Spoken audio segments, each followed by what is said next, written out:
Have you ever heard the eerie sounds NASA recorded near Jupiter?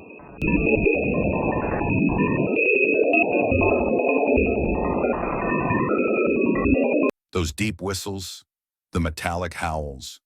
We're not hearing sound waves traveling through Jupiter's atmosphere. Space has no air for sound. So what are these recordings? They're real electromagnetic waves, captured by spacecraft, and then converted into audio so our ears can understand them. Every planet has its own electromagnetic voice, but Jupiter, it is a huge planet. Its magnetic field is 20,000 times stronger than Earth's.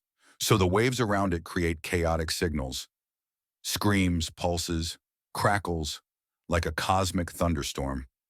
When Juno and Voyager flew past Jupiter, they recorded these waves using plasma wave instruments. The data is real. The translation to audio is real.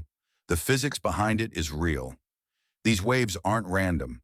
They respond to solar storms, Jupiter's moons, and changes in the magnetosphere.